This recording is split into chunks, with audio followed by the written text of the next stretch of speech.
بسم اللہ الرحمن الرحیم۔ بینکنگ کا شرعی طریقہ کار۔ اس تمہید کے اب وہ تجاویز پیش کی جاتی ہے جو بینکنگ کو شرعی اصول کے مطابق چلانے کے لیے پیش کی گئی ہے۔ پہلے یہ سمجھنا چاہیے کہ بینکنگ کا تعلق دو طرفہ ہوتا ہے۔ ایک طرف اس کا تعلق ان لوگوں سے ہوتا ہے جنہوں نے اپنی رقمیں بینک میں رکھوائی ہے، دوسری طرف ان کے ساتھ تعلق ہوتا ہے جن کو بینک تمویل کرتا ہے، یعنی سرمایہ فراہم کرتا ہے۔ دونوں قسم کے تعلقات پر الگ الگ گفتگو کی جاتی ہے۔ بینک اور ڈپوزیٹر کا تعلق۔ موجودہ نظام میں بینک میں جو رقمیں رکھوائی جاتی ہیں، آج کل بینکنگ کی اصطلاح میں ان کو امانت کہا جاتا ہے، لیکن فقہی اعتبار سے حقیقت میں وہ قرض ہوتا ہے۔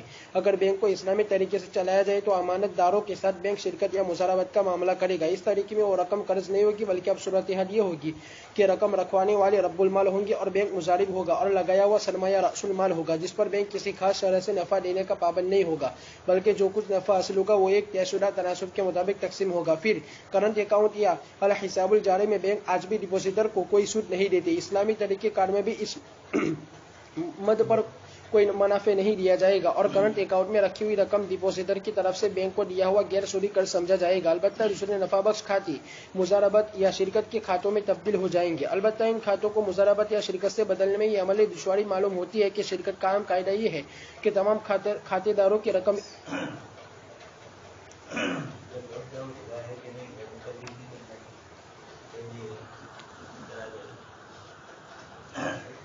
بینکنگ کا کئی طریقہ ہے۔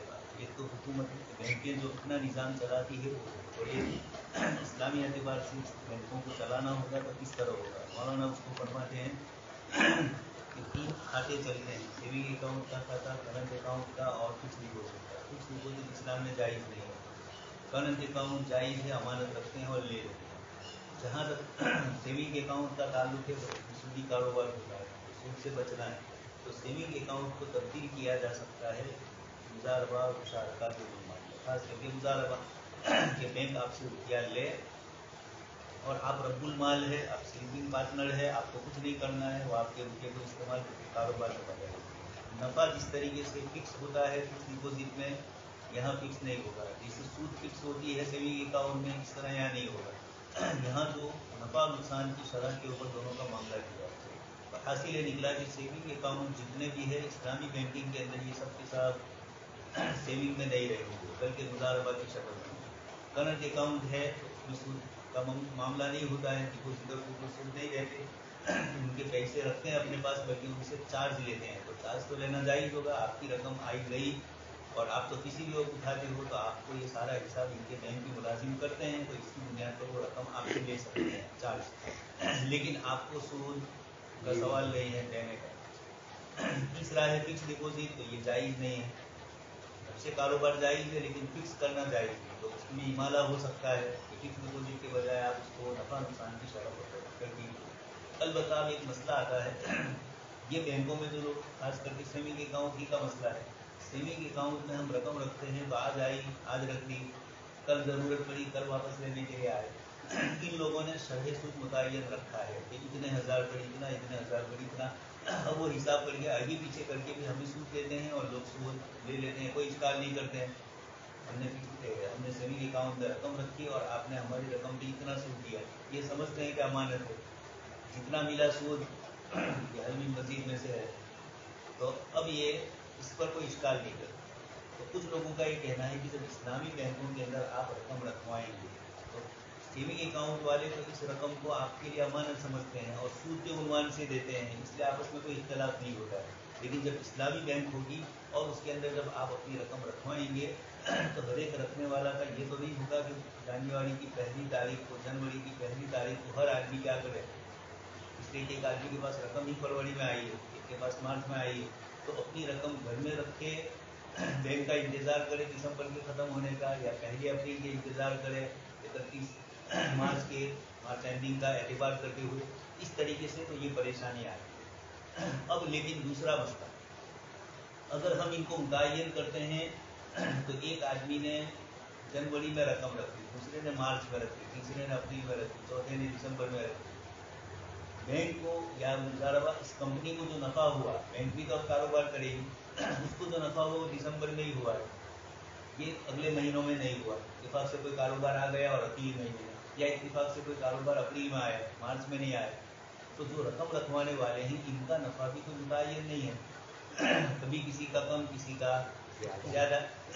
तो अब ऐसा भी हो सकता है कि किसी का नफ़ा ज़्यादा है वो दूसरे को मिल जाए, किसी का नफ़ा कम है उसको ज़्यादा मिल जाए, तो किसी का चला जाए, किसी को नहीं उसकी रकम से नफ़ा हुआ लेकिन उसको फिर भी नफ़ा। ये दोनों खतरात है। ये बैंकों के अंदर तो इनको अल्लाह पे और आखिरत का हिसाब का ये नहीं है, इसलिए वो दुनियावी एतबार से तकसीम कर देते हैं सूद और लोग इसके ऊपर कोई इश्काल नहीं करते। लेकिन जब इस्लामी बैंक करेगी तो इस्लामी बैंक में कारोबार के अंदर नफ़ा नुकसान, अब किसी का नफ़ा किसी को चला गया, किसी का नुकसान किसी को बर्दाश्त करना पड़ा, ये इस्लामी नुक्ते नज़र से सही नहीं है। तो इस्लामी बैंकों में अब क्या किया जाए, इसके मुख्तलिफ मुतबादिल शक्लें मौलाना ने बताई है। यानी जब आप इमाला कर रहे हैं तो इमाला इस किस्म का हो जो शरई हो ना। इमाला का मतलब ही क्या हुआ, जैसे कि उसी चीज़ को रख के तो अब इमाला हो सकता है। तो या तो तमाम लोगों को ये कहा जाए कि किसी भी महीने की पहली तारीख हो या किसी महीने की 15 तारीख हो। ये मैं मिसालन दे रहा हूँ, मौलाना ने भी इस तरह की मिसालें दी है। तो अब आसान होता है कि पूरे साल में जितना नफ़ा हुआ उसको 12 में तकसीम किया और एक महीने का नफ़ा दे दिया उसको 24 में तकसीम किया और 15 दिन का नफ़ा दे दिया। इस तरीके से आसान है। उसकी रकम जितनी है वो कितना फीसद है असलम रकम के, इसके हिसाब से इसको फीसद दिया और फिर उस फीसद में से उसको 15 दिन का है तो 15 दिन का इतना, महीना है तो महीने का। इस तरीके से आज के कैलकुलेटर दौर के अंदर हिसाब करना क्या हो चुका है आसान के लोग भूल गए हिसाब जानना। कैलकुलेटर ही से हिसाब करते करते दुनिया ने जब से हिसाब को ही भुला दिया, सिराजी में लोग मार खा रहे हैं। तो इन खातों को मुजारबत और मुशारकत में तब्दील करने की अमली दुश्वारी जो है मौलाना उसको पेश भी करते हैं, उसका हल भी बताते हैं। अलबत्ता इन खातों को मुजारबत या शिरकत से बदलने में ये अमली दुश्वारी मालूम होती है कि शिरकत का आम कायदा ये है कि तमाम खातेदारों की रकम एक साथ मुश्तरक खाते में आए और एक ही साथ आए, और यहाँ एक साथ नहीं आती है। अब आप कहोगे सब एक साथ दे, तो ऐसा हो सकता है कि एक आदमी के पास 1 लाख रुपया है और बैंक के पास गया, बैंक ने कहा अभी नहीं लेते हैं, और वो दूसरे कारोबार में लगाए, चाहे वो दूसरे में लगाए न लगाए, इस्लामी बैंक को इससे कोई मतलब नहीं, लेकिन वो किसी हराम में न लगाए।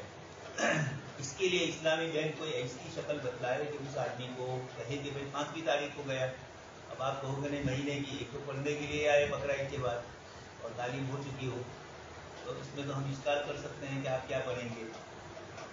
लेकिन रुपये पैसों में इस्लामी मामलात के अंदर भी किसी को कम ने किसी को ज़्यादा मिल जाए, इस बुनियाद के ऊपर मसला आता है तो माल में हुर्मत और किल्लत का इश्तिबा आता है। और ये मुसलमान को अपने माल में ज़रूरी है, किल्लत से भी बचे, हुर्मत से भी बचे, किसी का खाने से भी बचे, किसी को खिलाने से भी अपने आप की हिफाजत करे। और एक ही वक्त पर नफा और नुकसान का हिसाब करके तमाम शुरका में नफा नुकसान तकसीम किया जाए कि हर एक को जिसको भी रकम रखनी हो इस्लामी बैंक में ये पुरानी तारीख को ही रखे, तो ये चीज़ तो है। लेकिन रुपया आना मुकद्दर में है, बैंक में रखा किसी ने, दूसरे दिन पैसा आया, बैंक में रखा अचानक दूसरे दिन हादसा पेश आया और कोई ज़रूरत पड़ी, तो मुजारबा मुशारका में आप दूसरे दिन लेने जाओ तो बैंक के लिए परेशानी हो जाएगी। लेकिन बैंक में ये बात काबिल अमल नहीं हो सकती क्योंकि यहाँ लोगों की रकम रखवाने और निकालने का सिलसिला मुस्तकिल तौर पर जारी रहता है। फिर दिन देखते हैं बैंकों में लोग जाते हैं आते हैं, कहीं से रुपया आया गया। अब इस्लामी बैंक में रखे तो इसका हिसाब कौन रखते हैं? सुबह में आप गए लेने के लिए और शाम को वापस लेने के लिए गए, तो आपको मुजारबा में क्या मिलेगा एक दिन के अंदर? कोई हिसाब नहीं होगा इसका। 15 दिन, महीने, इस तरीके से रोज़ाना की तारीखें पूरे साल गोया के दाखिला होता ही रहे मदरसे में, इस तरीके से पूरे साल यहाँ रकम आती रहे, न नफ़ा तकसीम करते रहे। मार्च की एंडिंग है, 28 मार्च को कोई रकम रखने के लिए गया नहीं, 31 मार्च को हिसाब हो रहा है, आपका नफ़ा किस तरीके से आपको 3 दिन का मिले, ये परेशानी होती है। फिक्स डिपॉजिट में अगरचे निकलवाने की मुद्दत तो मुकर्रर होती है लेकिन रखवाने का वक्त मुकर्रर नहीं। हर शख्स हर रोज फिक्स डिपॉजिट का खाता खोल सकता है और सेविंग अकाउंट में न निकलवाने की तारीख मुकर्रर है न रखवाने की। दुनियावी एतबार से इन बैंकों में तो ये है कि फिक्स डिपॉजिट में आप जब रखते हैं तो रकम रखवाने का दिन मुतय्यन नहीं है, आप जब भी रख, लेकिन साल उसका मुतय्यन है। तो रखवाने का दिन मुतय्यन है लेकिन साल के ऊपर वो तो दे रहे हैं, इसलिए कि उनको तो अंदाजे से ही देना है, नहीं डिपॉजिट अंदाजे से ही हो रहे, तभी तो ना जाइए। सेविंग अकाउंट में भी रात दिन होता है कि आप रकम रखते हैं। अब इसका मतलब ये हुआ कि सेविंग अकाउंट अगर जारी रखना है तो इस्लामी बैंक ये करेगी कि लोगों की रकमें बगैर नफा नुकसान के रखेगी, यानी रकम रखेगी इनकी अमानत के तौर पर, ज़ाय हुई तो जानते हैं आप मसाइल वलीयत में क्या मसले चलते हैं। दूसरी बात, नफ़ा नहीं मिलने वाला, नुकसान में शरीक हो गया। लेकिन अमानत है तो अमानत का ज़िया जिस कैफियत से होता है वो अगर है और इस्तेहलाक है तो आपको मिलेगा, इस्तेहलाक नहीं है इनकी बगैर तादी के हुआ है। दूसरा, इसके साथ नफ़ा नहीं मिलेगा, इसलिए कि नफ़ा यहाँ आपने तो सेविंग अकाउंट में रखा है, अमानत की चीज़ में नफ़ा नहीं होता है, तिजारत की चीज़ में नफ़ा होता है, इसलिए यहाँ नफ़ा भी नहीं। तो अब लोग इसमें परेशान होते हैं, इसलिए फिक्स डिपोजिट है। इस्लामी बैंकिंग में सेविंग अकाउंट का कोई मतलब नहीं होता है, वो करंट अकाउंट की तरफ हो जाता है। लेकिन फ़र्क ये है कि करंट अकाउंट में जब लेना चाहो ले सकते हो, और सेविंग अकाउंट में दे देंगे अगर बैंक के पास है, नहीं हुआ तो 1-2 दिन की ताख़ीर भी करेंगे, आप इस्काल नहीं कर सकते। करंट अकाउंट में इस्काल हो सकता है। तो अब न हम फिक्स डिपोजिट की तरह इसको समझ सकते हैं, न सेविंग अकाउंट की तरह समझ सकते हैं। अब किया जाए, मौलाना हल बताइए। उसकी एक सूरत तो ये है कि ये निज़ाम तब्दील किया जाए और लोगों सबसे बड़ा मसला ये है कि आप तो बैंक को इस तरह पाबंद करते हो, कम से कम पहली तारीख का रखा जाए या 15 तारीख का, फिर 15 में भी इस्काल, 29 का महीना है कि 30 का इस्लामी हिसाब से, अंग्रेजी हिसाब से 28 का दिन है कि 31 का है, लेकिन फिर ये ऊँट से चलता है। औरतों की इद्दत की गुजारने के जैसे मसले हैं, इस तरीके से ये भी सब हो। और लोगों को पाबंद किया जाए कि वो एक खास तारीख में रकम जमा कराए और एक खास तारीख ही में निकाले, और शिरकत की मुद्दत जमा करने की भी तारीख मुतय्यन है, निकालने की मुतय्यन, 1 महीने के लिए रखो, जैसे ये लोग फिक्स डिपोजिट में करते हैं कि एफडी आप कभी हफ्ते के लिए भी रख सकते हैं, महीने के लिए भी, 2 महीने के लिए, और उस पर जितना सूद होगा आपको मिलेगा। और शिरकत की मुद्दत सहमाही या माहाना मुकर्रर कर ली जाए और हर मुद्दत के इख्तिताम पर नफ़ा और नुकसान का हिसाब करके उसकी तकसीम अमल में आए। लेकिन इस सूरत में अव्वल तो लोगों के लिए बैंक में रकम रखवाने में मुश्किलात पेश आएगी। एक ही तारीख में रखवाने और एक ही तारीख में निकलवाने से बैंकों पर प्रेशर भी बढ़ेगा। ये भी होगा, मशीन में से जाते वक्त तो एक जाते हैं, निकलते हुए पूरा निकलता है, इंतजार होता है। तो बैंक में भी इस तरीके से हो सकता है, प्रेशर उस पर बढ़ जाएगा। महीने की पहली तारीख हुई, पूरा शहर वहीं आ गया, महीने की आखिरी तारीख हुई, सब लेने के लिए आ गए, तो ये परेशानी है, ये अपनी जगह पर परेशानी है।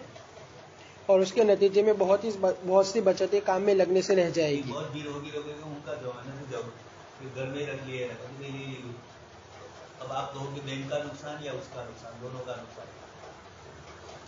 लेकिन बैंकों की शिरकत और मुजारबत में नफ़ा की तकसीम का एक और तरीक़ेकार बाज़ हलकों की तरफ से तजवीज़ किया गया है, जिसको अकाउंटिंग की इस्तिलाह में अल-हिसाबुल यौमी या रोज़ाना पैदावार पर मबनी हिसाब, डेली प्रोडक्ट बेसिस कहा जाता है। इस तजवीज़ का हासिल है कि शुरका को यह आज़ादी दी जाए कि वो जब चाहे मखसूस कवायद के मुताबिक बैंक से रकमें निकालते या उसमें दाखिल करते रहे। लेकिन जब एक मुद्दत शिरकत ख़त्म होते हुए देखा जाए कि इस मुद्दत में कितनी रकम कितने दिन बैंक में रही और फिर रुपया फी यौम मुनाफे का औसत क्या रहा, फिर जिस शख्स के जितने रुपये इस मुद्दत के दौरान जितने दिन बैंक में रहे उसके हिसाब से नफ़ा तकसीम कर दिया जाए। शरई नुक्ते नज़र से इस पर यह इश्काल हो सकता है कि इस तरीके से नफ़ा की तकसीम तकरीबी होती है। इसलिए तो वही मैंने आपको मिसाल दिया, आपने पहली तारीख को रखा, दूसरे ने तीसरी तारीख को रखा, किसी ने 5वीं को रखा, या एक साल के 1 महीने में दूसरे महीने में रखा।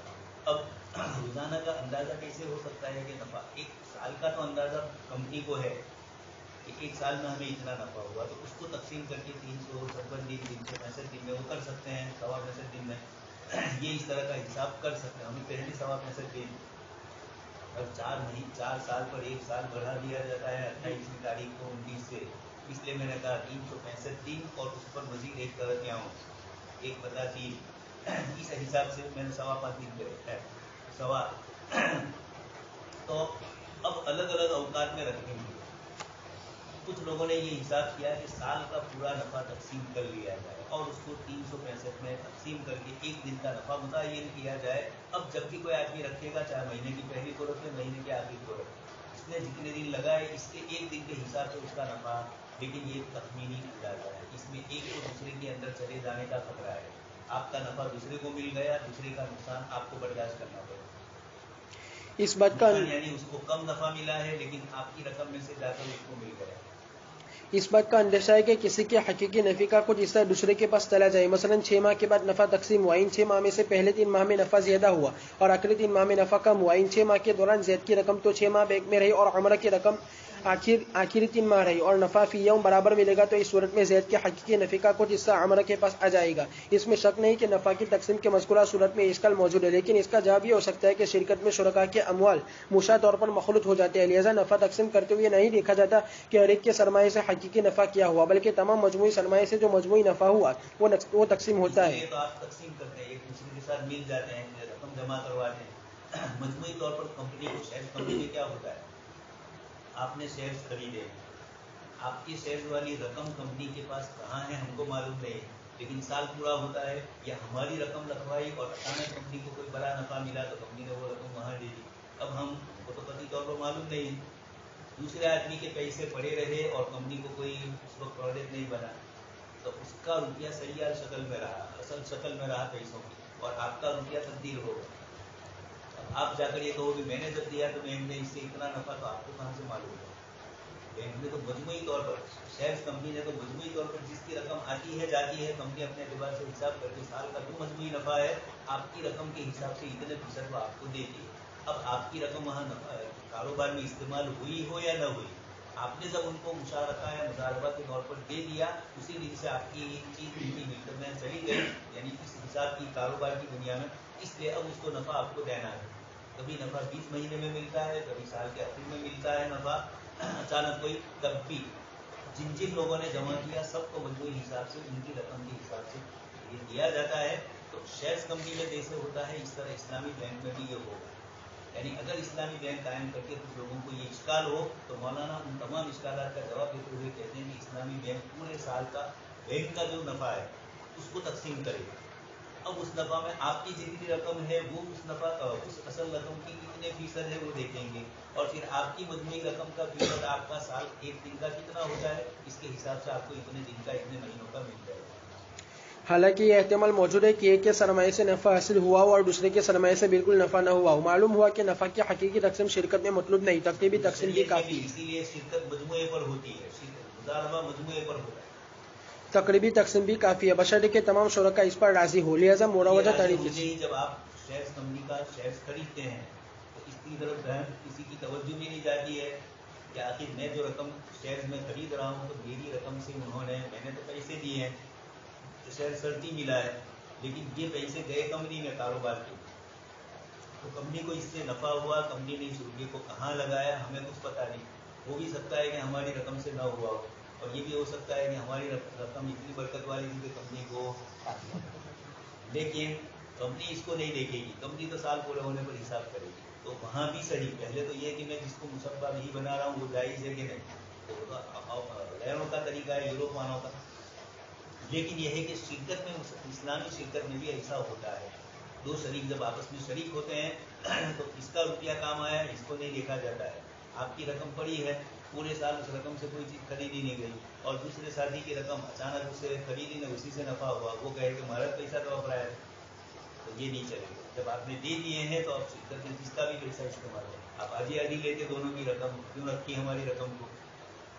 लिहाजा मुरावजा तरीके से नफा की तकसीम की शरन गुंजाइश मालूम होती है, खुसूसन जबकि रकम रखवाते हुए हर शख्स को मालूम भी होता है कि नफा इस तकरीबी तरीके से तकसीम होगा। बैंकिंग में जब बतलाया जाए कि ये इश्काल है तो इसका जवाब है, लेकिन हम तो इसमें तस्वुर ही नहीं करते हैं। दो आदमी शरीक होते हैं या एक चंद आदमी मिलकर मुजारबा करते हैं और कुछ लोग उनको रुपया देते हैं, तो उस मुजारबा वाले को भी आप कुछ नहीं देखते हैं, आपने तो रकम दे दी, अब वो कारोबार में क्या कर रहा है, किस तरह कर रहा है, कुछ पता नहीं होता है।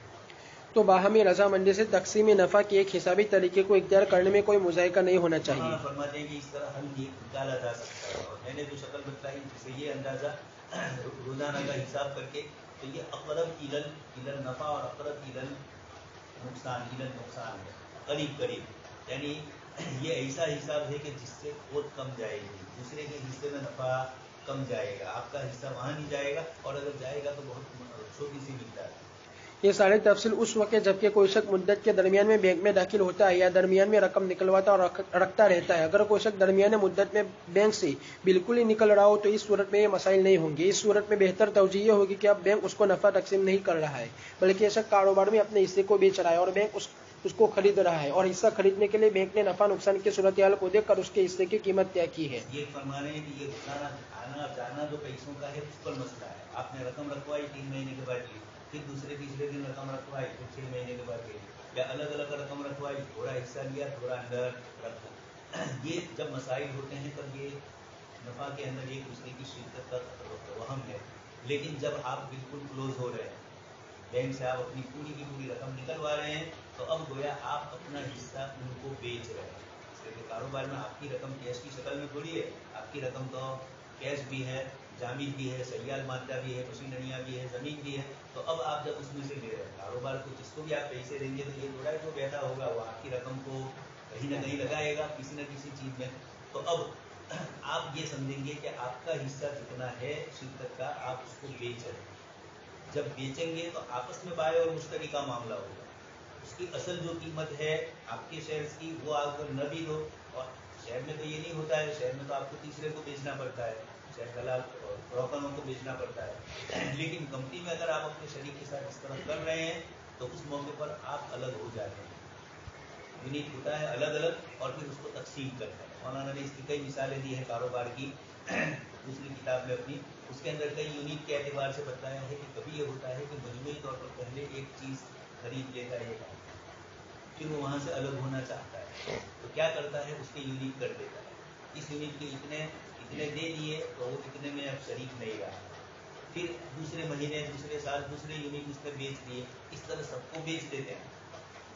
कहीं बिल्डिंग होती है, मॉल होता है और इस तरीके की फैक्ट्रियाँ होती है। अब उसके अंदर लोग इंडस्ट्रियल एरिया के जरिए होता है कि आप पूरी बिल्डिंग है तो आप उसको कितने हिस्से के खरीदार, फिर वो खरीदार होकर नफ़ा भी लेता है उसमें जो, और फिर एक मुद्दत के बाद उससे अलग भी होना चाहते हैं। इसलिए कि ये कारोबार करने वाले और इस किस्म के लोग अपनी रकम इस तरह की चीज़ों में नहीं उलझाना चाहते। ये तो लोगों को ललचाने के लिए लोगों की रकम और उनकी रकम मिलाकर एक चीज़ बना दी और अब अलग अलग यूनिट करके वो अलग हो जाते हैं। नफ़ा ले लिया, अब उसके बाद इस रकम को दूसरी जगह लगाना है, इसमें पड़े नहीं रहते हैं, तो फिर वो अलग है। उस मौके पर दूसरे जो शुरका होते हैं उनका इस मिल्क में हिस्सा बढ़ जाता है। 25% था किसी का तो 30% हो जाएगा, इसलिए कि एक शरीक कम हो गया तो दूसरों के हिस्से क्या हो गए, तो हमें तकसीम करने होते हैं तो दूसरों के हिस्से भी उसमें बढ़ जाते हैं।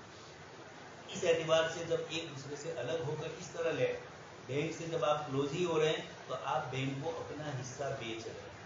अब वहाँ भी बैंक आपके पास से वो रकम तो नहीं लेगा जिसमें बैंक को पहुँच जाती है, और आप भी बैंक से इतनी रकम में वो चीज़ नहीं बेचेंगे कि आपको पहुँच जा रही, लेकिन आपस में मामला होगा, बाय और मुश्तरी की रजामंदी बीच बीच की चीज़ पर होगी। आप कुछ आगे बढ़ रहे होंगे, वो कुछ पीछे हट रहा होगा, और फिर आखिर में अहदेदार में जाकर दोनों मिलकर कहीं, और वो भी फिर डिमांड और सप्लाई वाला मसला, उनको ज़रूरत है तो बड़ी कीमत में भी वो आपकी चीज़, और अगर नहीं ज़रूरत है तो कहेंगे कि हमें तो नहीं चाहिए, आप अपना हिस्सा अलग कर रहे हैं तो किसी को बेचना हो तो बेच दें, और वो कहाँ जाएगा किसी को बेचने, तो फिर आखिर मजबूरन उसी कंपनी को उसी बैंक को देगा, तो बैंक अपने हिसाब से उसके साथ तय करेगी, लेकिन ये फिर तय हो जाएगी।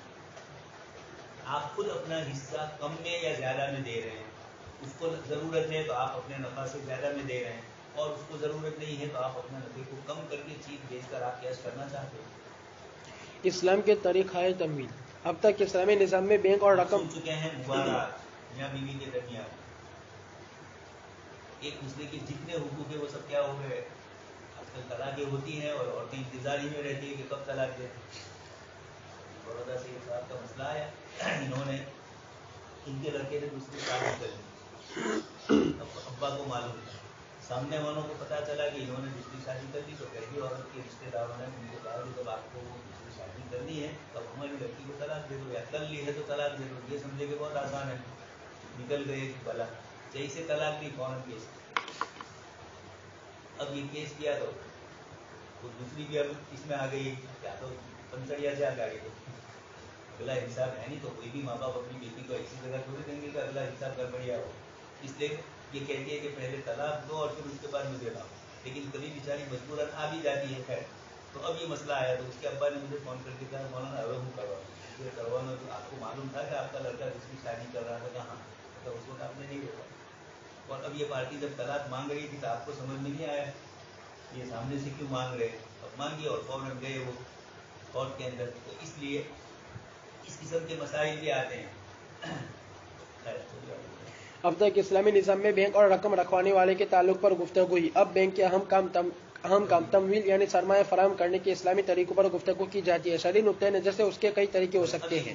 है कि बैंक जब कारोबार करेगी या इस्लामी बैंकिंग का निज़ाम होगा तो ये शिरकत और मुजारबत आएगी। पहला जो तरीका है सेविंग अकाउंट वाला, उसको भी बदल लिया जाएगा, फिक्स डिपॉजिट को भी मुतय्यन करके उसकी रकम को भी हलाल तरीके से की जाएगी, और जहाँ तक करंट अकाउंट है तो उसमें कोई नफा नुकसान का मसला नहीं है, थोड़े दिन के लिए अमानत के तौर पर आपने रखा तो ये सिस्टम भी इस्लामी बैंक में जारी रहेगा। करंट अकाउंट भी वो जारी रखेंगे सेविंग अकाउंट को बदल देंगे मुजारबा मुशारका से, और फिक्स डिपोजिट को भी बदल देंगे सही इस्लामी तरीके से।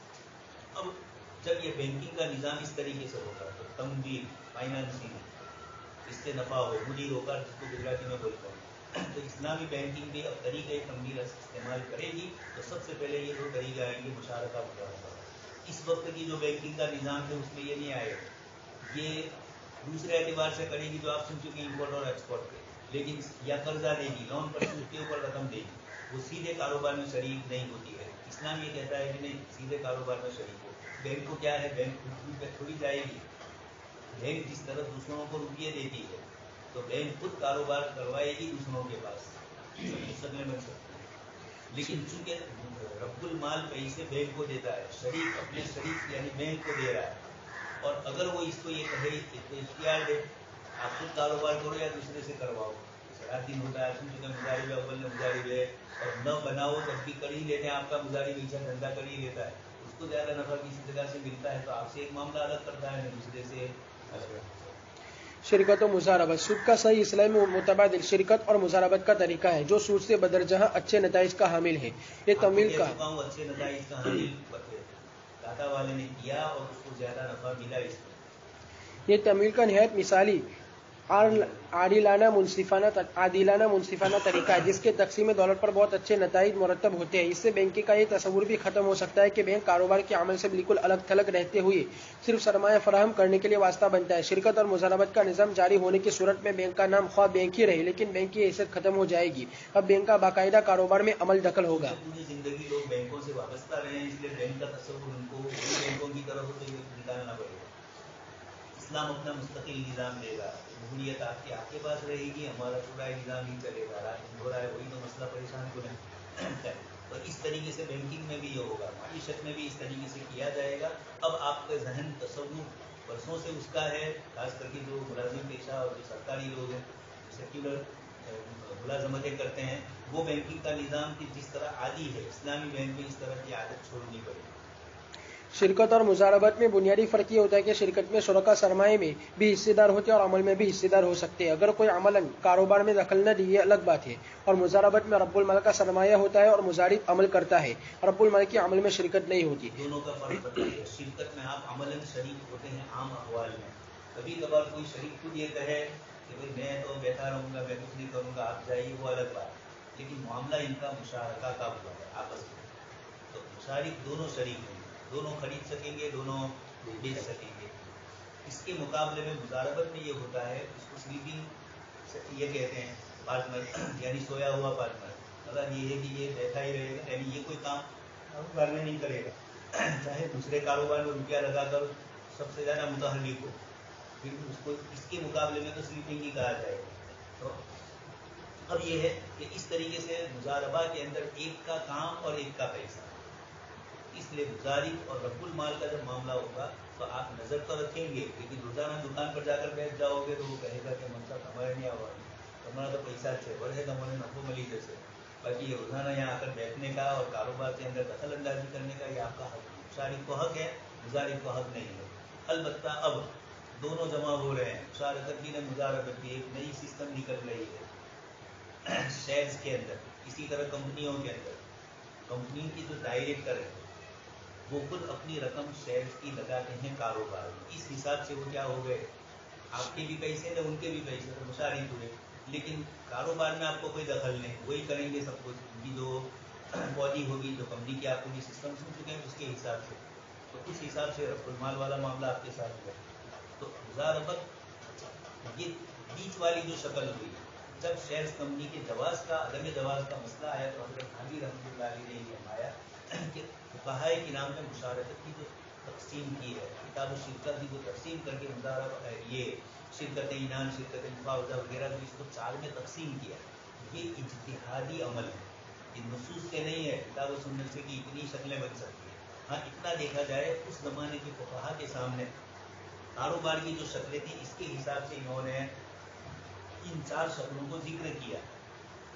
अब अगर हमारे ज़माने में नुसूस से न टकरा कर अगर कोई इस तरह की शक्ल बनती है कि जिसके जवाज की शक्ल बनती है, तो इसके जवाज की शक्ल तलाश की जाए। حضرت تھانوی رحمۃ اللہ علیہ نے شیخ بندی کو شرکت انعام سے تعبیر کی اور یہ کہا کہ شرکت انعام میں اس کی گنجائش ہوتی ہے کہ ایک کا روپیہ ہو اور ایک کا محنت، لیکن جس کا روپیہ ہے اس میں دو قسمیں پھر ہو جائے، ایک کا روپیہ بھی ہے اور اس کے ساتھ اس کا عمل بھی ہے، اور دوسرا ایسا ہے جو صرف رب المال، تو ایک رب المال ہے اور ایک مشارک، یہ دونوں کی ترتیب کی بنیاد پر ہی یعنی شرکت انعام میں اس کی گنجائش ہوتی ہے، جبکہ مضاربہ میں آپ جانتے ہیں ایک کا صرف کام اور ایک کا صرف پیسے، وہاں پیسے والا کام میں دخل نہیں دے گا، کام والا پیسے اندر اپنے نہیں لگائے گا، وہ اسی کے پیسوں سے عمل کرے گا، نفع کمائے گا۔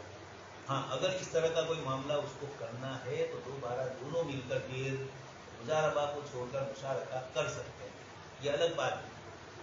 ایک آدمی نے مضاربہ کیا اور کاروبار سے الگ ہو گیا، رب المال ہے، اب وہ کوئی کاروبار کرتا تھا، نئی چھٹی دی گئی، ملازمت کرتا تھا، اس سے حضرت نکاح ہو گئے، یا کوئی کام کرتا تھا، وہ کام میں مزہ نہیں ہے تو اپنے نورا کیا بیچوں تو میں اس کے ساتھ کیا کروں، تو ایسے ہی جاؤ گے تو وہ نہیں قبول کرے گا، آپ اس سے معاملہ کریں گے، جب تک آپ رب المال گزاری تھے میں رب المال تھا، لیکن اب ہمیں اس معاملے کو شرکت میں تبدیل کرنا ہے، وہ راضی ہو کہ مدت پوری ہو، لیکن اس نے تو کاروبار میں پیسے لگا دیے ہیں، اب وہ آپ کو کہے گا کہ اتنا نفع ہو سکتا ہے یا نفع نقصان میں آج کے بعد سے ہم شریک ہو تو آپ کا اتنا ہے میرا اتنا، دونوں راضی ہے تو پھر اس کے بعد معاملہ ہو سکتا ہے۔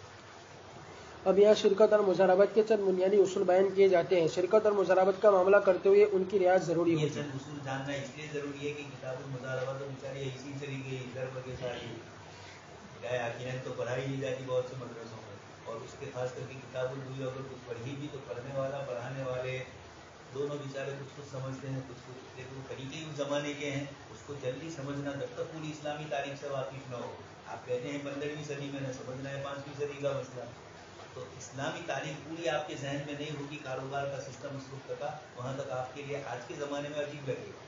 یہی حال اللہ کے رسول صلی اللہ علیہ وسلم کی روایتوں کا، ان روایتوں کو سمجھنے کے لیے اس زمانے کے ماحول کو اس لیے جزیرۃ العرب ہم پڑھاتے ہیں اشعار میں کہ کم سے کم جزیرۃ العرب کو سمجھے کہ وہاں کے معاملات معاشرات وہاں کے کیا ہے، اس کے بغیر نہ احادیث سمجھ میں آتی ہے نہ قرآن کی تفسیر سمجھ میں آتی ہے۔ حضرت عائشہ پر 9 سال کی عمر میں رخصتی کا اشکال ہوتا ہے تو 15ویں صدی میں اس کو سمجھنا مشکل ہوتا ہے، اگرچہ وہاں آسان ہو گیا ہے پہلے کے مقابلے میں۔ بہت سے جوابات ایسے ہیں جو آج کل جواب دینے ہیں، اتنی بحث کر کے امام راضی وغیرہ گئے بخاری کے اندر ورنہ اعمال بنی آدم وقولهم یوزن میں آپ سن ہی چکے ہیں، اور اب کچھ نہیں، ساری مشینری آ گئی ہے جو حساب کتاب راتب کرتی ہے، ایسی چیزیں کرتی ہے کہ جس کا تصور بھی نہیں، کبھی کچھ چیزیں اب جیسے ویکسین لیا جا رہا ہے تو ویکسین اندر کتنا اثر کرتا ہے کتنا نہیں کرتا ہے، اینٹی باڈیز وہ کیا کرتا ہے اس کا کوئی پیمانہ ظاہری نہیں ہے، اور ہے تو بہت پیچیدہ ہے، لیکن وہ بھی ہو سکتا ہے۔ اب 2 ویکسین لگائی، پرسوں آیا کہ تیسری بھی ویکسین لگاؤ، وہی کمپنی والے کے پاس اسٹاک زیادہ ہو گیا ہوگا، ابھی جو پونا والی گجرات میں جو چلتی ہے سگما کمپنی والی، تو اس نے کہا کہ میں نے خود بھی 3 لگائی ہے، میں لگائی تو ہمارا مجھے تم نے پہلے کہا تھا کہ 2 لگانے سے کچھ نہیں ہوتا ہے، یعنی مکمل ہو جاتے ہو، بلکہ یہ کہا کہ 1 لگانے سے بھی بہت سے ماشاء اللہ ہے، تب تیسری پر آ گئے، تیسری لہر الگ ہے، تیسری سال بھر میں ویکسین لگانا وہ الگ ہے، پھر ہر سال لگا دیں گے، اس سے تو پہلے والا انجیکشن بہتر تھا کہ چھوٹے بچے نے لگا دیا تھا ہم لوگوں نے، ایلی بدن کے نشان، وہ پہلے کا وہی زندگی پر چل رہا ہے۔ نمبر 1 سرمایہ کے تناسب سے نفع اصول اور قواعد جاننا ضروری ہے، اس لیے کہ مفتی صاحب کے پاس جب استفتاء آئے گا تو یہ سب بیچارے لگے ہوئے ہوں گے، ہدایت تو لگی ہوئی ہے، یہ بھی نہیں جانتے ہوں گے تو باقیں گے، اس لیے سارا استحضار بھی رکھو اندر، نہیں سے لگے کہ کچھ افتاء کے لیے بیٹھے ہیں، محرم کی جلوس میں نہیں بیٹھے ہیں۔ نمبر 1 سرمایہ کے تناسب سے نفع مقرر کرنا شرعاً جائز نہیں۔ نفع مقرر کرنے کا صحیح شرعی طریقہ یہ ہے کہ جو نفع حقیقت میں ہوگا اس کا فیصد حصہ مقرر کیا جائے۔ ہو رہے ہیں اس میں عموماً مسلمان اسی کاروبار میں شریک ہے، بیچارہ کچھ پتہ نہیں ہے، لاکھوں روپے لوگوں نے دیے کاروبار کے لیے، اور یہ کہ سال پورا ہونے پر اتنے روپے ہمیں ملنے چاہیے، اس کے اوپر پورا کا پورا نفع ہی گیا، سامنے والا کتنا دیتا رہے گا، ایک نہ ایک دن تو پھر وہ چھٹی کر ہی دے گا، تو رات دن اس طریقے کے کاروبار میں لوگوں نے روپے لگائے اور نفع کی یہ تقسیم نہیں رکھی، شریک بے ترتیبی رکھی، تو اس کی بنیاد پر یہی نقصان ہوا، اس لیے فیصد ہی متعین ہونا چاہیے کہ جتنا نفع ہوگا اس کا اتنا فیصد تمہارا اور اتنا میرا، کاروبار صرف کرنا شروع کر دیا اور سال پورے ہونے پر آپ کو اتنے دیں گے تو اس کی بوٹی تک کیوں نہیں، ये भी फिक्स डिपॉजिट हुआ, इसलिए शरीय एतबार से इस किस्म की चीजें जायज है नफा नुकसान की शिद्दत के हिसाब से।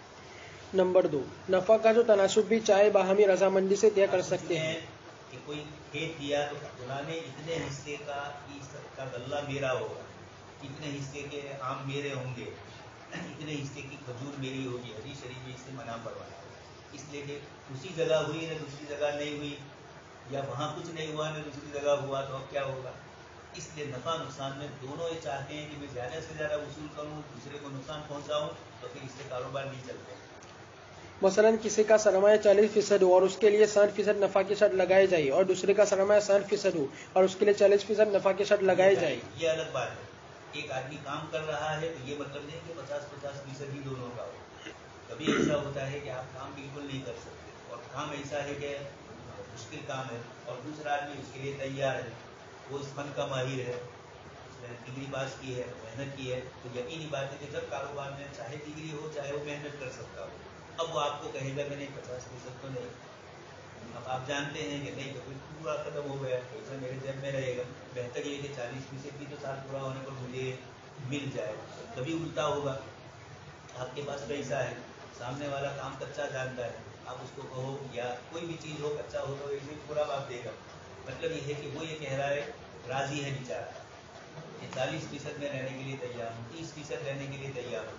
खेत में हमारे देख रहे हैं आप, एक तो खेत किराए पर दिया जाए, और एक पहले जो आप सल्लल्लाहु अलैहि वसल्लम ने हदीस में जिक्र फरमाया मुसाकात वाला, मुआवमा साल वाला, ये इस तरीके का जो होता था वो अलग शक्ल होती थी, अभी भी है बहुत सी जगह पर। आप जैसे हमारे यहाँ इलाके के अंदर अक्सर ये है कि खेत दिया आपने तो उसको इजारा ही मिलता है, तो गुजराती में बोलते हैं, एक साल की 5,000, 4,000, 3,000, 8,000, 10,000 जैसे जैसे इलाके इसके हिसाब से, तो गोया आपने खेत किराए पर दिया है, बस इतना ही। बारिश हो के न हो तो उसके नसीब की बात है, ज़्यादा नफा हो तो भी पैदावार में, और कुछ न हो तब भी आपको तो किराया ज़मीन का मिल जाता है उमूमन।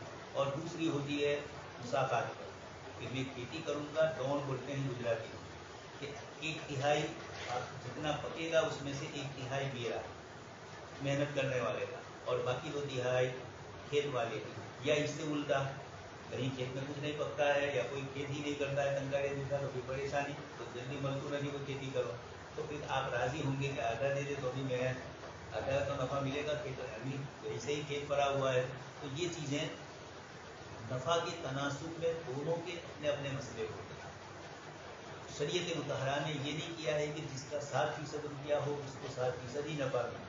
हो सकता है कि 60% रुपया दिया लेकिन नफा उसको 50% मिले, 40 मिले, 30 मिले, वो आपकी मर्जी की बात है, आपस में राजी है दोनों तो ये चाहिए। नफा की तकसीम बकदर सरमाया जरूरी नहीं, कि जिसका जितना सरमाया उतना ही नफा उसको दिया। इससे ये भी मालूम होगा कि मुख्तलिफ शुरका के लिए नफा की मुख्तलिफ शरह तय की जा सकती है, जिसको आजकल की इस्तिलाह में वजन यानी वेटेज देना कहते हैं। मुख्तलिफ शुरका को मुख्तलिफ वजन दिया जा सकता है, अलबत्ता जिस शरीक ने काम न करने की का फर्क है, कितना वजन है, इस तरफ बोलेंगे ये नहीं है, ये इनकी ताजिरों की इस्तिलाह है कि भाई आपका कितना वजन, कितना वेट से आपका। अलबत्ता जिस शरीक ने काम न करने की शर्त लगा ली हो उसका नफा उसके सरमाए के तनासुब से जायद नहीं हो सकता। शिरकत है, मुजारबा नहीं है, शिरकत है, और अब उसने ये कहा कि मैं काम नहीं करूंगा, हालांकि वो शरीक है, तो उसका जितना सरमाया लगा इस पर उसको नफा मिलता है, उसके सरमाए के हिसाब से वो ज्यादा नफा लेगा, तो ये सूद का शाइबा हो रहा है। 100% तो सूद नहीं है, इसलिए यहाँ तो शक्लें बदल रही है, लेकिन बिन वजह चूंकि इसके अंदर आखिर कुछ लोग इस तरह का तरीका अपनाकर दूसरे लोगों को रुपया देने की बुनियाद पर मजबूर करके उनसे ज्यादा नफा लेंगे। सूद में भी यही हो रहा है, सामने वालों पर जबर या मजबूरी, कानूनी नहीं नफ्सियाती मजबूरी, अखलाकी दबाव डालकर इस तरह का। नंबर 3, नफा में तो मुख्तलिफ शुरका को मुख्तलिफ वजन दिया जा सकता है, लेकिन नुकसान में इस तरह करना जायज़ नहीं। याद रखना है, नफा में तो एक दूसरे को कम ज्यादा नफा हो सकता है, लेकिन जब कंपनी का नुकसान हो तो उस वक्त आपका जितना सरमाया है उसके हिसाब से आपको नुकसान बर्दाश्त करना पड़ेगा। आप ये कहोगे मैंने 60% दिया है, 60%, आप कहोगे मैंने दिया तो इतना है लेकिन नफा मुझे कम मिलता था, तो आपको किसने कहा था कम नफा पर आगे बोलना, कि मजबूरी की वजह आप हुए हैं, इसलिए नफा को नहीं देखा जाएगा, इसका हिसाब नुकसान में सब बराबर होंगे अपने अपने हिसाब से। नुकसान बहरहाल सरमाए के बकदर होगा, जिसको फुकाहा यूं ताबीर फरमाते हैं अर्रिबहु अला मस्तलहु अलैहि वल वज़ीअतु मुतय्यन किया उसके मुताबिक नफा हो। اور वज़ीयत नुकसान जो होगा ये रअसुल माल, जितना सरमाया लगाया इसके हिसाब से। शिरकत और मुजारबा में दुश्वारियाँ। शिरकत और मुजारबा के जारी करने में अमूमन दो किस्म की दुश्वारियाँ बताई जाती है। नंबर एक ये कि आजकल दियानत और अमानत का मेयार बहुत पस्त हो गया है। किसी को शिरकत पर सरमाया दिया जाए तो वो कभी भी हकीकी नफ़ा नहीं बताता बल्कि नफ़ा की बजाय नुकसान दिखाता है, इसलिए शिरकत और मुजारबत पर अमल मुश्किल है। इस्लाम के इकोनॉमिक के माहिरीन को इस्लामी निज़ाम नाफिज नहीं करना है, जो गुजराती में मसल मशहूर है, नाचून हो अंगूरों किसी को काम न करना हो, तालिब इल्मों को भेज रहे थे, शायद दुकान बंद हो गया ये इस तरह की कुछ शक्लें बनती है। इस तरीके से ये भी कुछ मुसलमानों में ऐसे लोग हैं जिनको इस्लामी निज़ाम नाफिज नहीं करना है, तो छोटे छोटे बहाने न बदमाशियाँ को नगोज करते हैं। मौलाना ऐसों को जवाब देते हैं। शिरकत व मुजारबत में ही सारी में एतदालियाँ आ गई, अमानत में खयानत आई। रात दिन आप दूसरों से धंधे करते हो, दौड़ते दौड़ते लोग जाते हैं, पैसा देने आवे तो रिश्तेदार काबू होते हैं, एक के 10 मिल रहे हैं तो जल्दी से लोग करते, रोजाना आप इस तरह के खतरात में मुब्तला होते हो। सारी तुमको अमानतदारियाँ इस्लामी तिजारत नहीं समझ में आई। और अगर मुस्लिम मुल्क है तो वो उसूल और कानून की बातों की रोशनी के अंदर क्या कर सकता है। दुनिया भर में जितने तरीके, जैसे दूसरी कंपनियाँ इस्लामी हुकूमत में मालिया नहीं होंगे, रकम लेकर अभी कल आया एक साहब ने चेक बतलाया, यहाँ से हिंदुस्तान से निकलते हो कुछ 30 करोड़ या ऐसा, मैं भूल गया, मेरे पास है जो कितने करोड़ का चेक बीजेपी को दिया, वल्लाह आलम सच्चा है कि झूठा, लेकिन ये है कि ये दिया निकल गए इमिग्रेशन में से, तो ऐसा होता है। तो अब ये इस तरीके के किसी को आप न पकड़ो, ऐसी छटकबारियाँ इंसानी कानून में है, खुदाई कानून में ये नहीं होगा। वहाँ सबका हिसाब नकद ही है, देख रहे हैं कि किस तरह नकद हिसाब लेते हैं इस्लाम निज़ाम वाले। तो ये इस तरीके का नकद ही यहाँ निज़ाम होता है, लंबी प्रोसीजर नहीं होते। जस्ट इसका नाम ही दीवानी कॉल। एक आदमी ने किसी की 1 करोड़ रुपये ले लिए, मतलब कारोबार किया ना, फिर अब नहीं दे रहा है, सीधे तो लेगा भी कोई, नहीं देगा नहीं, तो कारोबार में कहीं फंसा या इस तरीके से। अब आपने उसके खिलाफ केस किया कि मेरी रकम नहीं दे रहा, वो ये कह रहा है कि मेरे पास है नहीं। कॉल पूछेगी कि कितने रुपये हैं, तो कहा मेरे कारोबार में मुझे इतना ही 10-15 हज़ार का 2 करोड़ आपसे लिए हो। और अब जब वापस करने के आए वो कहेंगे मेरे पास तो है कि मुझे नफा पूरे साल में 50,000, पूरे महीने का 50,000 मिलता है, तो अब तय करेगी हुकूमत के 50 में से आपके की बने, या 50 भी आपके कर दे तब भी 2 करोड़ के मुकाबले में हर महीने 50,000 क्या करेगा। तो ये इंसानी कौट है, इंसानी कवानीन इस किस्म के, वो अपनी लाचारी ने मजबूरी बतलाता है और दलाई ये सब पेश कर देते हैं। आजकल देर तो है नहीं, कहीं भी पैसे दिए कोई भी जिंदा भी न मरता भी, सब सर्टिफिकेट मिल जाते हैं। गनी के नाम से किसी ने खोला खाता तो उसको भी खाता मिल गया। तो ये इस तरीके से दुनिया भर में होता है। अशरफ गनी अफगानिस्तान का सदर ने पाकिस्तान का इतना मुखालिफ, लेकिन एक कार्ड मिला जो इसने पाकिस्तान की रहाइश के लिए बनाया है। अभी दूसरे भी 2-3 है, उनका भी कार्ड मिला। तो जो किसी मुल्क के इतने शदीद मुखालिफ है उसके बाशिंदे होने के कार्ड भी निकलवा रहे हैं।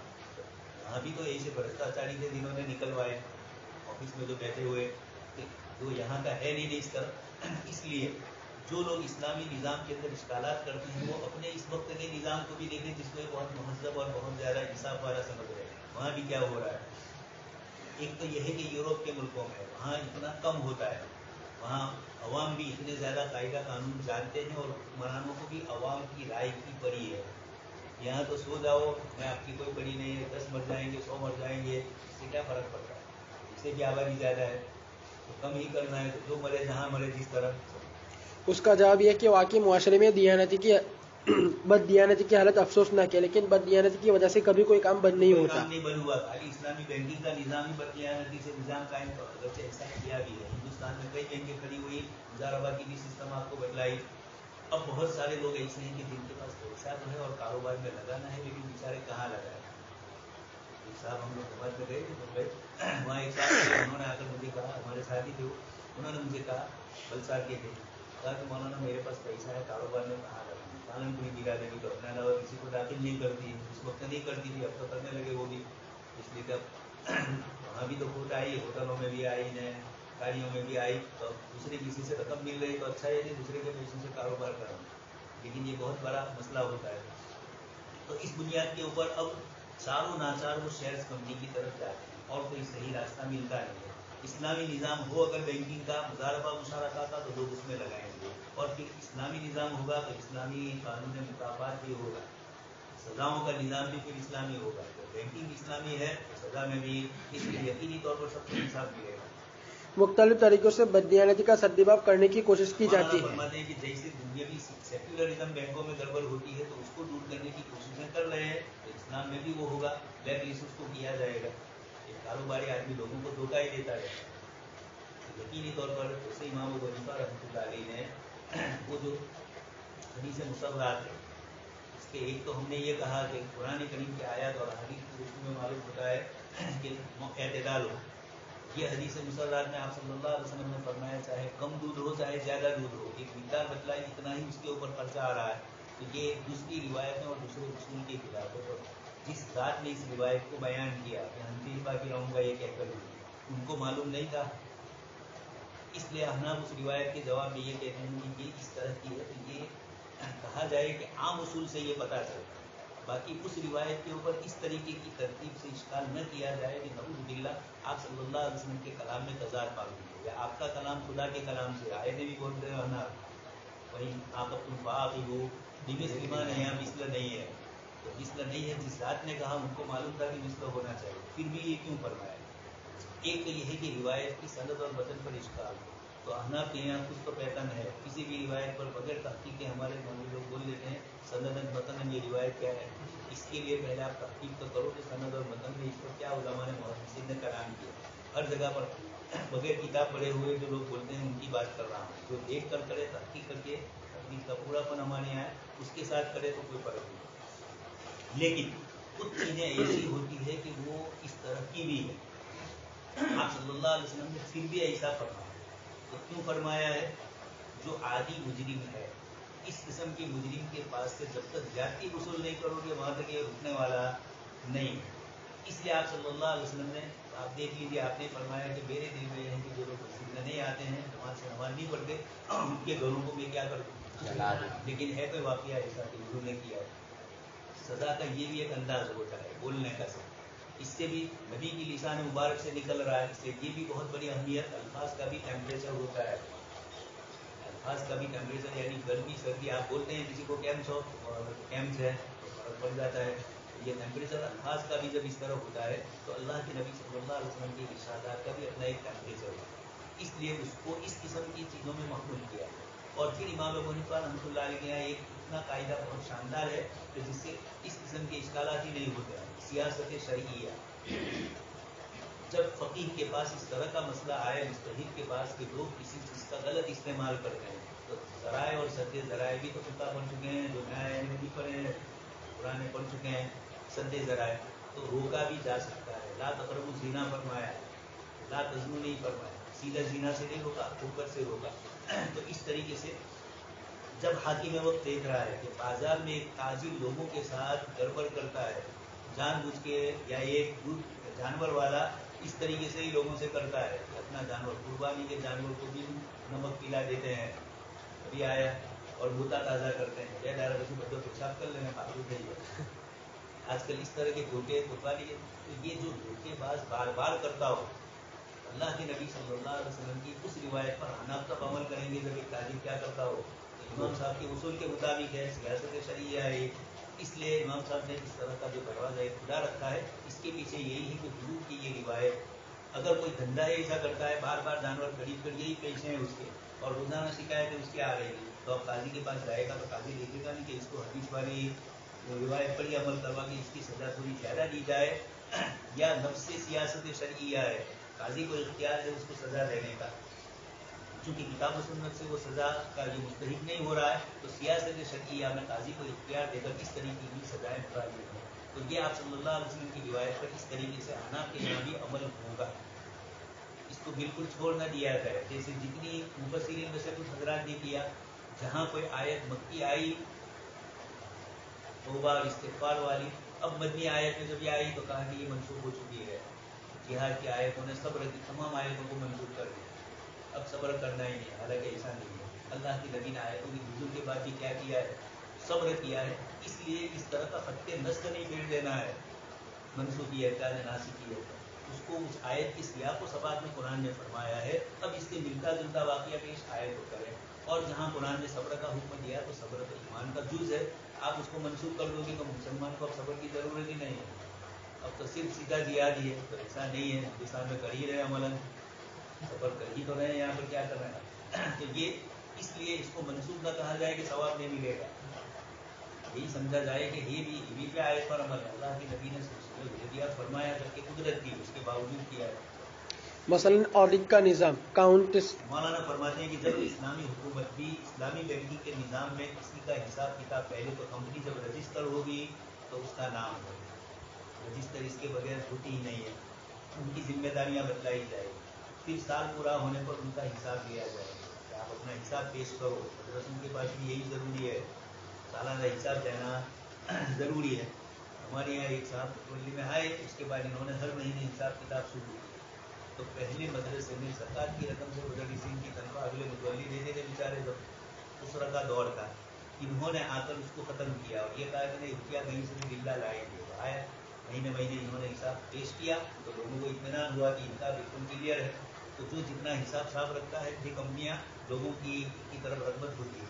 तो ऑडिट का निज़ाम इसीलिए ज़रूरी है। महमूद साहब मदनी ने अभी परसों हम लोग गए थे, उसमें एक जुमला फरमाया था, मदरसों में शफाफियत होनी चाहिए।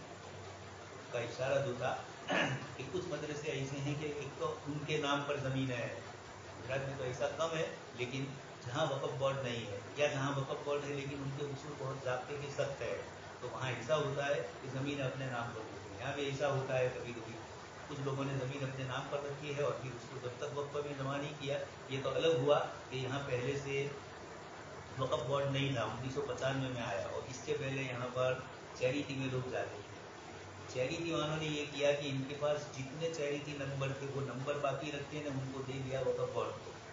और गुजरात के सारे मदरसे, खानकाहें, दरगाहें और इस तरह की जितनी चीज़ें हैं वो सब चली गई। और कुछ वो अंजुमनें हैं, वो तंजीमें जिनकी मकासिद के अंदर दीन की चीज़ें लिखी थी, उनको भी वक़्फ़ बोर्ड में चैरिटी ने कहा ये हमारा काम नहीं है, ये तुम्हारी वक़्फ़ बोर्ड का है, तो वो सब चले गए अंदर, अंजुमनें भी इस तरह की है। तो अब इस किस्म की चीज़ें ये क्यों है, हिसाब किताब ही के लिए।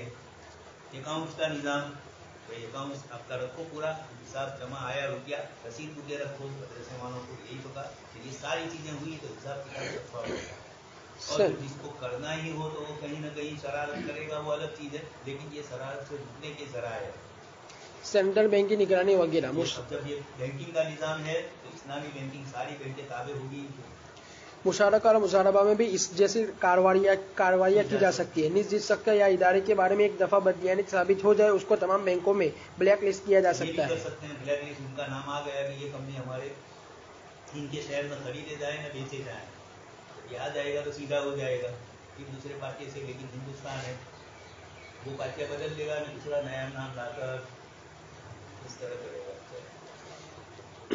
जिसका मतलब ये होगा कि ऐसा शख्स आइंदा किसी बैंक से सरमाया हासिल करने से महरूम हो जाएगा अगर उसको कानून बनाकर देगा ही नहीं, हर जगह लिस्ट में उसका लिखा हुआ है। अगर उसको एक आदमी मुजरिम होता है और भाग जाता है तो हुकूमत जितने एयरपोर्ट होते हैं हिंदुस्तान के तमाम एयरपोर्ट के ऊपर, खास करके जो करीबी एयरपोर्ट है, उन सब जगह पर इसका नाम आ जाए। एक मरतबा हम लोग उमरा के लिए जा रहे थे और सबका चल रहा था, हिसाब किताब, पासपोर्ट के सिक्के लग रहे थे, उनसे अगले एक आदमी था ने एक औरत थी, उसका मसला है, उनको जैसे वो गए उनको कहा कि आप इधर आ गए, अंदर साइड के ले लिए। अब वो कह रहा है कि मैं तो जानता था उसकी शरारत जो हुई थी उसकी बुनियाद पर कि मुझे क्यों पकड़ा गया है, लेकिन हम लोग ये रहे तो जो सिक्का इमिग्रेशन का लगा रहा था उसको मैंने पूछा कि क्या हुआ इनका, कहा कि इसने दूसरी शादी की और दूसरी औरत को लेकर उम्रे के लिए, वो पहले वाली औरत ने उस पर खादा तौराती का केस किया है, ये भागने के लिए, तो उसको उसका नाम आ गया था, पुलिस को पहुंचाती है ना, पुलिस फौरन एयरपोर्ट वालों को, और ये खुद ही लिख रही हो कि मुझे खतरा है मेरे शोहर से कि वो जा रहा है भाई, तो फौरन उसको पकड़ लिया। तो ये इस तरीके से, तो यहाँ भी इस तरह कानून में भी हो सकते हैं। अगर इस कानून बनाकर मुअस्सिर तौर पर नाफिज किया जाए तो लोग बदनियानती करते हुए डरेंगे, इस्लामी निज़ाम होगा तो सब ज़्यादा होगा और बड़ी हद तक इस मफसदे का सद्देबाब हो जाएगा। 5 दिन से शुरू है, इस मुल्क के अंदर रोजाना कितना कुछ हो रहा था, बाजू में परेशानी है लेकिन वहाँ पे परेशानी सब खामोश, सब समझ गए हैं, जबकि निज़ाम माफी का है, पहले वाला अभी तो थोड़ा चलाया ही नहीं है, उसके बावजूद इस्लाम के निज़ाम की बरकतें ये होती है। और भी मुतअद्दिद कानूनी कार्रवाइयाँ हो सकती है। एक बैंक तनहा अगर वो गड़बड़ करता है तो खुद बखुद आपको मैंने कह दिया है कि गुनाह लाता है सब जब वो गुनाह करेगा तो सबकी खुद बखुद कानून में आएगी। एक में तनहा अगर ये काम करे तो वाकई उसके लिए मुश्किलात है, लेकिन अगर हुकूमत की सतह पर ये काम किया जाए, इस्लामी निज़ाम चलाना चाहेगी। मौलाना पाकिस्तान की सरकार को कह रहे हैं कि अगर हुकूमत की बददियानती नहीं है, इरादे अच्छे हैं, तो खुद बखुद इसके बाद मसला हल हो सकता है। और तमाम बैंकों का निजाम उसके मुताबिक हो तो बददियानती के सद्देबाब के तरीके हो सकते हैं।